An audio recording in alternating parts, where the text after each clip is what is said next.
భగవంతుడు అంటేనే నమ్మకం. విశ్వాసంతో ఆయన పాదాల చెంతకు చేరాలని పరితపించాలి.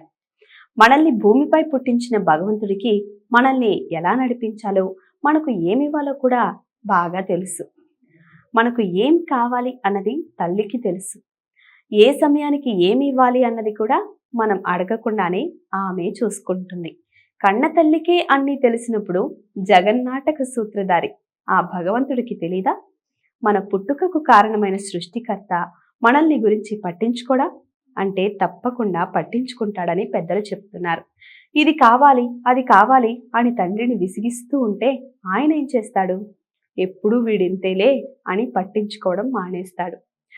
భగవంతుడు కూడా అంతే. నాకు అది ఇవ్వు, ఇది ఇవ్వు అని ఆయన్ని విసిగిస్తూ కోరికల చిట్టాను ఆయన ముందు పరిస్తే ఎన్ని ఇచ్చినా వీడు మారడు అని చెప్పి అసలు ఇవ్వడం మానేస్తాడు. అడగందే అమ్మైనా అన్నం పెట్టదు అంటారు కదా. మరి అడగకుండా భగవంతుడు మనకి కావాల్సినవి ఇస్తాడా అంటే తప్పకుండా ఇస్తాడట. దానికోసం మనం ఏం చేయాలి అన్నది కూడా శాస్త్రాలు ఖచ్చితంగా చెప్తున్నాయి.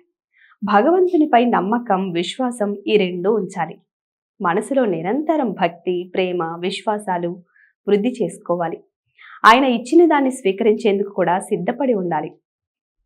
భగవంతునిపై విశ్వాసం ఉన్న వారిని ఆయన ఏ విధంగా ఆదుకున్నారో ఇప్పుడు తెలుసుకుందాం. ఒకసారి మనం కృతయుగానికి వెళ్తే మృకండుడి కుమారుడైన మార్కండేయుడు తనకు దీర్ఘాయుష్షు కావాలని ఏనాడు ఆ మహాశివుడిని కోరలేదు. ఆయన చేసిందల్లా మహామృత్యుంజయ మంత్రాన్ని కఠోర దీక్షతో శివలింగాన్ని ఆలింగనం చేసుకుని జపించసాగాడు. మహాశివుడిపై అచంచలమైన విశ్వాసంతో చేసిన జపమే ఆ శివయ్యను కైలాసం నుంచి కిందకు దిగొచ్చేలా చేసింది.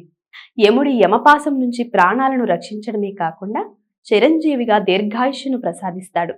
ఇక త్రేతాయుగానికి వస్తే సీతమ్మను అపహరించి తీసుకెళ్తున్న రావణుడిపై తిరగబడిన జటాయువు పోరాడి ప్రాణాలు వదులుతుంది. అమ్మను రక్షించడమే తన లక్ష్యంగా పెట్టుకుని పోరాడింది తప్పించి శ్రీరాముడు వచ్చి పలకరించి తనకు అంత్యక్రియలు చేయాలనే ఉద్దేశంతో ఆ పని చేయలేదు. కానీ రాముడు వచ్చి జటాయువు అంత్యక్రియలు చేశాడు.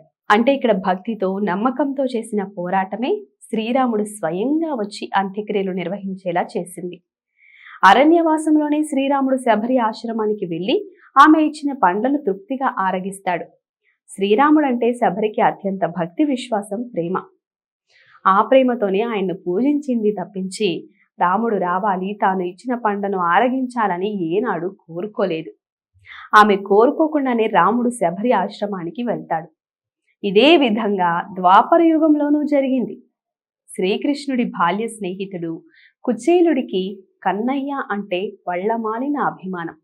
కానీ పేదరికంలో ఉన్నానని సహాయం చేయమని ఏనాడు కుచేలుడు కన్నయ్యను కోరలేదు. కన్నయ్యను చూసేందుకు వెళ్ళినా తాను తెచ్చిన అటుకులు ఇచ్చేందుకు సందేహిస్తాడు. బాల్య స్నేహితుడు తీసుకొచ్చిన అటుకులు తిన్న కన్నయ్యే స్వయంగా కుచేలుడికి సంపదను ఇచ్చాడు. ప్రేమ, భక్తి, విశ్వాసాలే భగవంతుడికి చెంతకు చేరుస్తాయి అనడానికి ఇవే కొన్ని ఉదాహరణలు.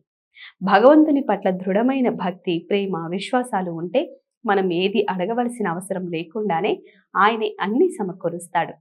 చివరిగా ఓ చిన్న మాట చెప్పి ముగుస్తానండి.